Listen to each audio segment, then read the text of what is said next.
Hello दोस्तों, आध्यात्म के खोजियों। आज हम कैलाश पर्वत की रहस्यमयी दुनिया में गोता लगा रहे हैं और मिलारेपा की विस्मयकारी यात्रा के बारे में जानेंगे। तो आराम से बैठिए और इस पवित्र साहसिक यात्रा पर चलिए। 21,778 फीट की ऊंचाई पर खड़ा कैलाश पर्वत सिर्फ एक पहाड़ नहीं है। यह आध्यात्मिकता का प्रतीक है, जिसे हिंदू, बौद्ध, जैन और बोनपो समान रूप से मानते हैं। इसके चारों तरफ की खड़ी चट्टानें चारों दिशाओं का प्रतीक हैं और इसे एक्सिस मुंडी माना जाता है, यानी ब्रह्मांड का आध्यात्मिक केंद्र।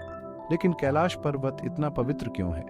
ऐसा माना जाता है कि भगवान शिव, जो विनाश और परिवर्तन के देवता हैं, यहाँ अनंत ध्यान में रहते हैं। दुनिया भर से तीर्थयात्री इसकी परिक्रमा करने की कठिन यात्रा करते हैं, आध्यात्मिक ज्ञान प्राप्त करने की आशा के साथ। अब बात करते हैं मिलारेपा की, जो तिब्बती बौद्ध धर्म में एक महान व्यक्ति हैं। 11वीं शताब्दी में जन्मे मिलारेपा का जीवन असाधारण था। उन्होंने एक परेशान अतीत के साथ शुरुआत की, अपने परिवार की पीड़ा का बदला लेने के लिए काले जादू का अभ्यास किया। लेकिन बाद में पश्चाताप ने उन्हें एक उच्च मार्ग की तलाश के लिए प्रेरित किया। मिलारेपा ने बौद्ध धर्म की ओर रुख किया और मारपा द ट्रांसलेटर के शिष्य बन गए। अत्यधिक कठिनाई और अटूट समर्पण के माध्यम से वह एक तामसिक जादूगर से एक श्रद्धेय संत में बदल गए।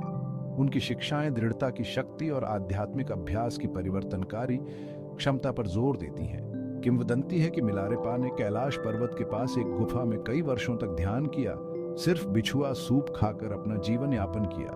उनके अटूट विश्वास और समर्पण ने उनकी त्वचा को हरा कर दिया, जिससे उन्हें मिलारेपा द ग्रीन सेंट का उपनाम मिला। तो मिलारेपा की यात्रा आज भी हमारे साथ क्यों गूंजती है? ये परिवर्तन की शक्ति और हमारे भीतर मौजूद असीम क्षमता का प्रमाण है।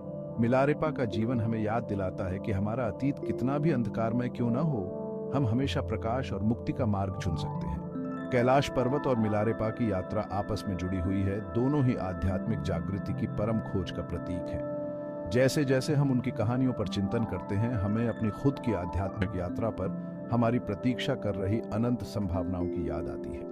इस रहस्यमयी अन्वेषण में मेरे साथ जुड़ने के लिए धन्यवाद। अगर आपको यह यात्रा अच्छी लगी हो तो लाइक, शेयर और अधिक आध्यात्मिक अंतर्दृष्टि के लिए सब्सक्राइब करना न भूलें। अगली बार तक खोजते रहें और आपका आध्यात्मिक मार्ग ज्ञान और करुणा से प्रकाशित हो। नमस्ते।